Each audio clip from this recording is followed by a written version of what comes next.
je te dis ces choses-là parce que ta famille doit voir la gloire de Dieu. Tu vois? Pour être là seulement pour dire non, j'attends que le pasteur prie pour moi, qu'on prie pour moi, qu'on prie pour moi. Prier pour toi, ça sera ponctuel. Tu vas me rencontrer combien de fois pour que je prie pour toi? Quand j'ai fini de prier pour toi, est-ce que demain il n'y aura pas d'autres problèmes à résoudre? Donc autant que je te donne la clé, comment on résout cela définitivement?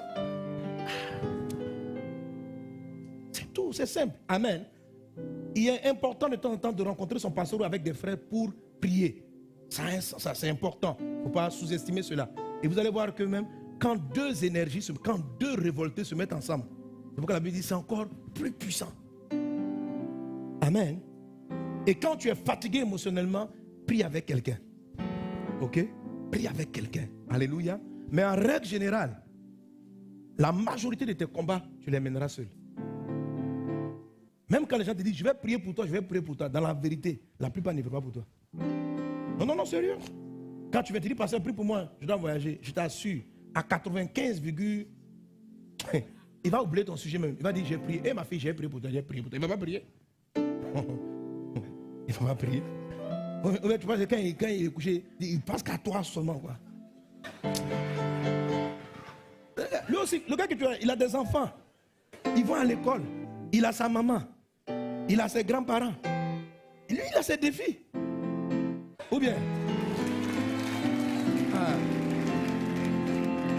Parce que vraiment, cette année-là, porte-moi en prière, porte-moi en prière. Il va prier. Mais il ne faut pas croire qu'il va prier pour toi. Mieux que toi-même, tu vas prier. Tu comprends la main? Bien, il faut ouvrir tes yeux. Il faut apprendre à prier, tu vas avancer. Pasteur, vraiment, tout ce que tu dis, c'est bien. Mais il faut prier pour nous, tu vas décanter la situation. Je vais prier pour toi. Mais la vraie prière qui va te transformer, c'est ce que toi-même tu fais dans ta maison. Toute personne qui va te dire autre chose, il te trompe et il te ment. Croire que tu vas aller trouver un homme de Dieu qui va prier, tous tes problèmes seront réglés, c'est un mensonge. Dieu a voulu que dans la vie chrétienne, il ait une intimité, une communion avec chacun d'entre nous. Il n'a pas envie d'avoir un intermédiaire entre lui et toi. Il veut traiter avec toi, il veut parler avec toi, il veut résoudre tes problèmes, il veut que vous discutiez. Il faut que tu apprennes à prier. Ce message-là serait très classique pour toi. Tu dois prendre et puis tu dois l'écouter. Tu dois apprendre à prier. Tu dois apprendre à prier. Arrête de te laisser. La Bible dit les hommes ne vont pas aimer les saintes doctrines. Ils vont aimer des fables. On te blague. Les gens sont en train de te blaguer pour prendre ton argent, pour dire qu'il y a du monde dans leur église. Viens, quand tu vas arriver chez moi, tes problèmes sont résolus. Toi, tu ne pries pas à la maison. Il va décanter un seul problème. Mais est-ce que dans la vie, tu as un seul problème? À la limite, 2 ou 3. Tu n'as aucune vie de prière à la maison. Tu passes combien de temps en prière? Tu t'attends à quoi? Tu veux que ta vie change? Parce que papa, je suis fatigué, je ne suis pas marié. Tu pries combien de temps? Tu pries combien de temps à la maison? Tu ne pries même pas. Tu te lèves le matin, tu manges. Donc toi, les gens n'ont qu'à arrêter de manger. Toi, simplement pour que toi, tu te maries. Toi, tu manges. Non, c'est pas, tu vis. Les mêmes 24 heures là, tu les as, je les ai. Le même Dieu qui est au ciel là, c'est ton Dieu, c'est mon Dieu. Tu as une bouche, j'ai une bouche. Attends, qu'est-ce que j'ai que toi, pourquoi toi tu ne peux pas prier? Tu ne pries pas. Amen. Tu ne pries pas. Tu es là, tu te lèves le matin, 2 petits mots, mon Dieu, mon Dieu. Non, mon pasteur, on a un bon pasteur, il prie pour nous, il prie pour nous, il prie pour nous. Continue. Tu t'amuses, hein? Je vais aller à l'église, va prier pour moi, on va prier. Aujourd'hui là, c'est la prière, c'est la prière. Tu ne pries pas. Tu attends les réunions de prière où on prie massivement pour prier un peu. Tu ne pries pas seul. Tu n'as pas de moment avec Dieu. Ta vie ne va pas évoluer. Tout prophète ou tout pasteur qui te dit ça, qui va te tromper, viens chez moi. Tes problèmes seront résolus. Je te dis de la part de Dieu, il ment.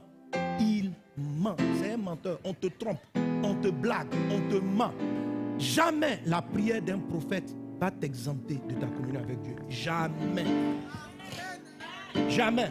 Ça va décanter 2 ou 3 situations. Ça peut t'aider pour 2 ou 3 choses. Mais ça ne peut pas exclure ou t'exempter, toi, d'une vie de prière constante, régulière, de méditation de la parole et d'une communion personnelle avec Dieu. Dieu t'aime trop, il est trop jaloux de son intimité avec toi pour déléguer ça à quelqu'un d'autre. Tu comprends? Lui-même, il a envie de parler avec toi. Il n'a pas envie de parler à quelqu'un pour toi tout le temps. Il va le faire 1 fois, 2 fois. C'est toujours les gens qui ont des prophéties sur toi. Toi, pourquoi tu n'as pas de prophéties sur toi-même?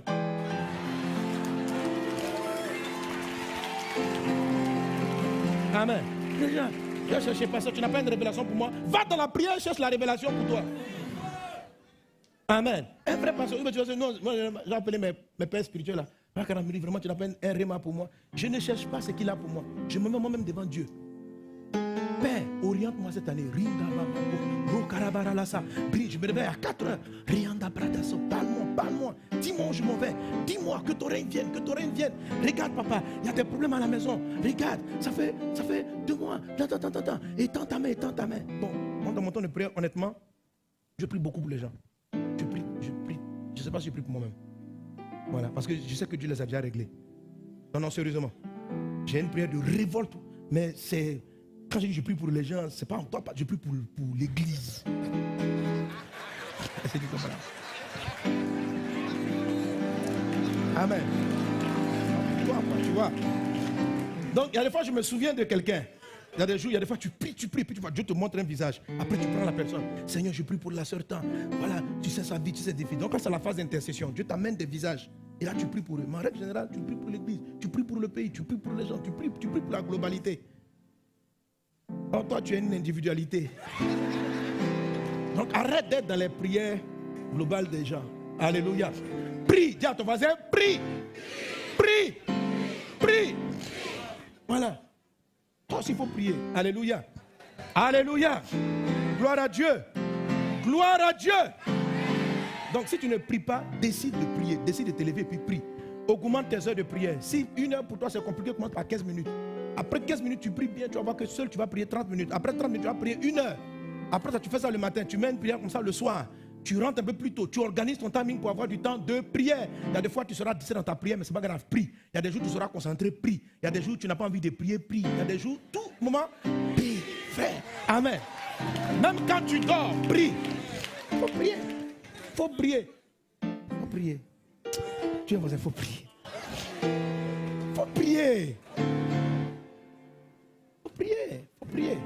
Faut parler à Dieu. C'est ton papa. Parle-lui.